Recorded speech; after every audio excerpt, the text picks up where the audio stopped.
President Cyril Ramaphosa.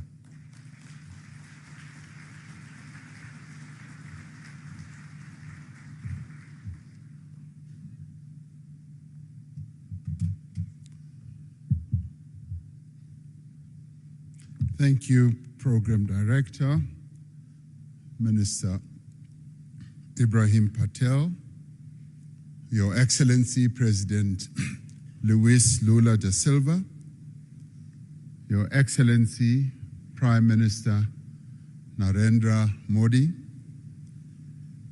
Honorable Ministers and business leaders, and Your Excellency President of the New Development Bank, Ms. Dilma Rousseff.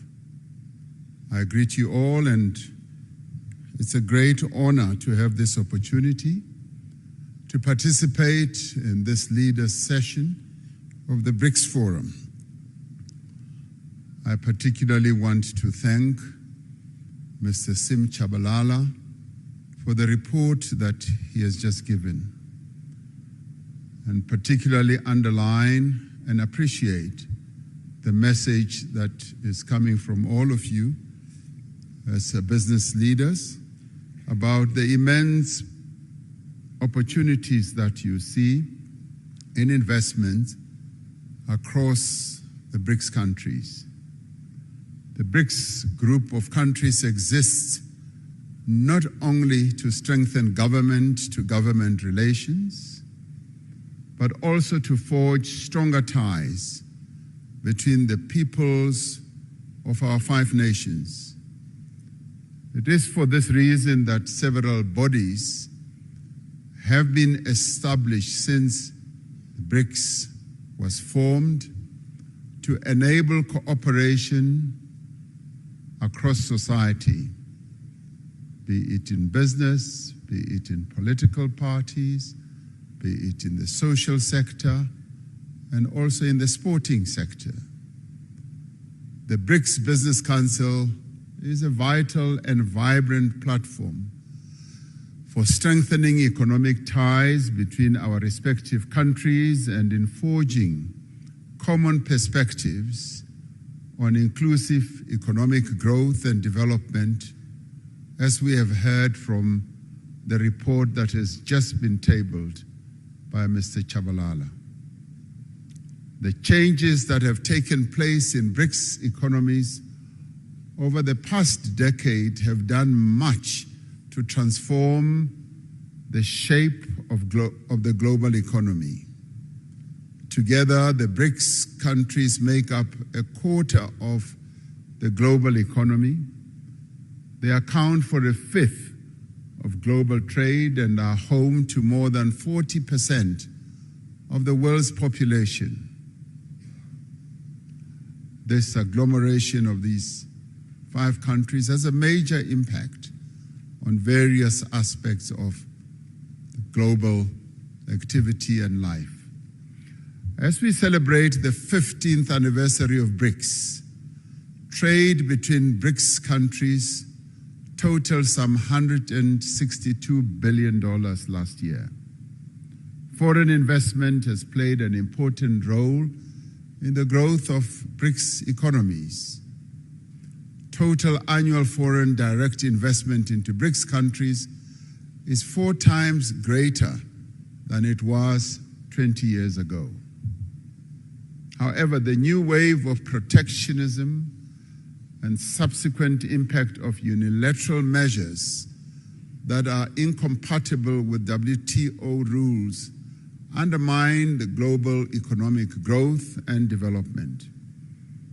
We therefore need to reaffirm our position that economic growth must be underpinned by transparency, by inclusiveness.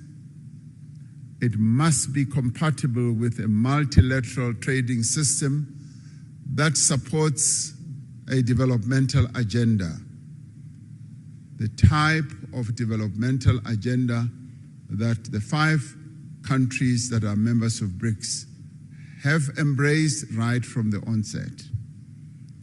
we require a fundamental reform of the global financial institutions so that they can be more agile and responsive to the challenges facing developing economies. In this respect, the new development bank, established by BRICS countries in 2015, is leading the way. Since its formation, it has demonstrated its ability to mobilize resources for infrastructure and sustainable development in emerging economies without conditionalities. Earlier, before coming into this session, I was speaking to the president of the New Development Bank, and she was outlining to me how ready and willing the New Development Bank is in terms of supporting the development agendas of various countries. And we applaud this, and we appreciate this. BRICS economies have emerged as powerful engines of global growth. Yet the rapid economic, technological, social changes underway create new risks for areas such as employment, equality, as well as poverty in many of the BRICS countries. It is quite heartwarming to hear you as business people, as one listened to Mr. Chabalala's report, also focusing on issues such as poverty reduction and elimination, and inequality as well. It isn't often that you hear such very positive and forward-looking messages from the business community. So it's wonderful to be in a forum under the aegis of BRICS that you as business leaders are in tune with the developmental agenda that needs to be pursued to lift the people who live in BRICS countries and beyond out of the ravages of poverty and inequality. We therefore call on the business community to join hands with us to identify solutions to these and many other challenges affecting our respective economies. From a South African perspective, there is massive untapped potential for investment in our country and indeed on the African continent as well. In recognition of this potential, the theme for this 15th BRICS Summit is BRICS and Africa, the partnership for mutually accelerated growth, sustainable development, and inclusive multilateralism. Africa is a continent of great opportunity in industrialization process in a variety of sectors. This continent is rich in the critical minerals that will drive business success in the 21st century. The continent has resources of lithium, vanadium, cobalt, platinum, palladium, nickel, copper, rare earth minerals, rhodium, and many others. And these are the minerals that abound and are driving economic activity across the world. African countries have made it clear that the investors of choice are those who will come and invest in our continent, but also process the resources here close to source, so that African countries do not export rock and sand, but export finished products as we would like to do. We are developing stronger regional value chains that will connect a number of African countries, providing investors with diversity, with strength, as well as with resilience. The African Continental Free Trade Area creates a single market that is expected to grow to 1.7 billion people and nearly $7 trillion in consumer and business spending by 2030. The success of the African Continental Free Trade Area will require a massive investment in infrastructure.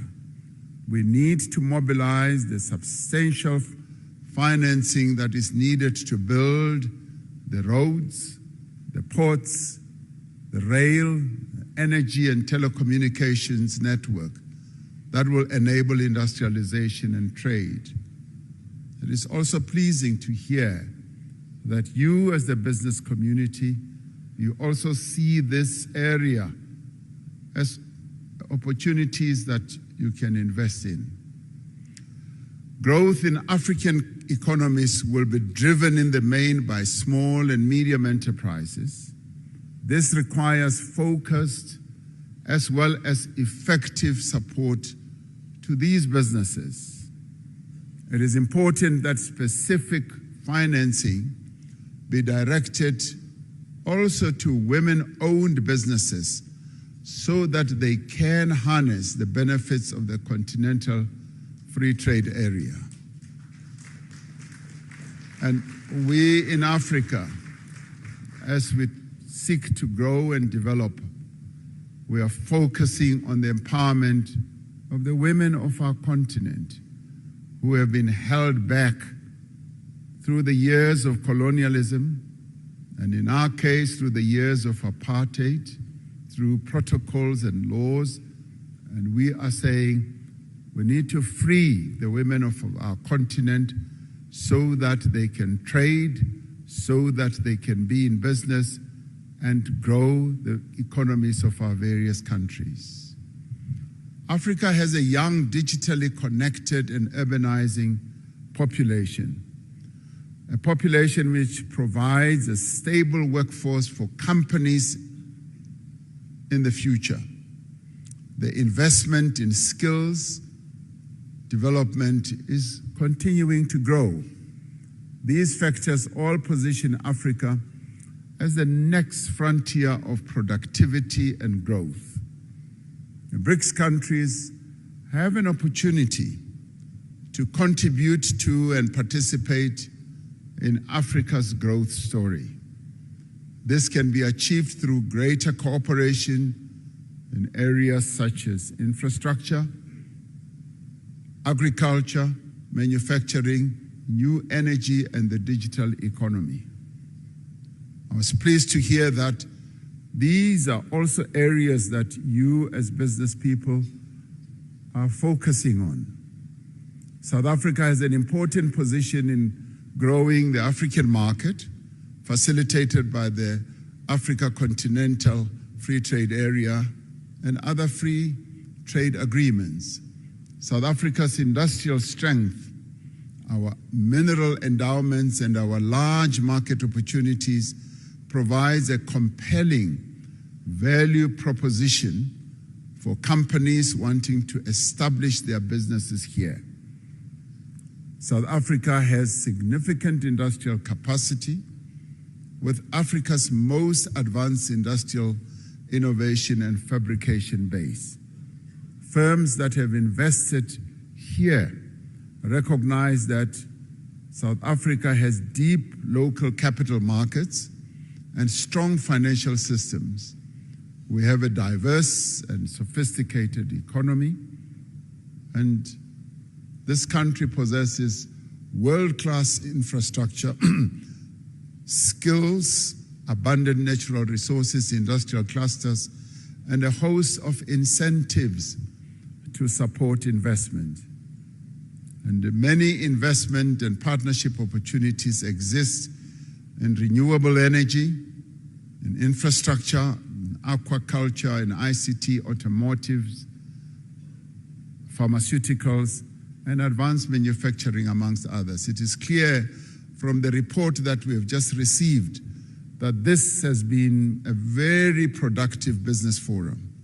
And I'd like, as I end, to commend the BRICS Business Council, the respective ministers from the BRICS countries and officials, and all business leaders who have made a meaningful contribution for the success of this business forum, and to have all of you, almost 1,500, I'm told, to have this, what I see as a very successful business forum. I sincerely hope that your participation in this BRICS Business Forum will yield the productive outcomes that are required for us to catapult BRICS economies towards a more equitable and accelerated growth. In 2 hours or so, the BRICS leaders will sit together in a retreat to discuss a number of BRICS-related matters, and one of those is the expansion of BRICS. A number of countries, some of which are represented here, are seeking to be part of this BRICS family. And we appreciate that. It goes to show that the BRICS family is growing in its importance, in its stature, and also in its influence in the world. And we will be taking into account the various desires of various countries to be part of BRICS. So we hope to take into account the report of your discussions here as well, as we consider the way forward with BRICS. Your participation here really strengthens the BRICS story. It confirms that BRICS is an important player in the geopolitical and economic architecture of the world. And so we hope that it will continue to be so. Thank you very much for participating. We thank you.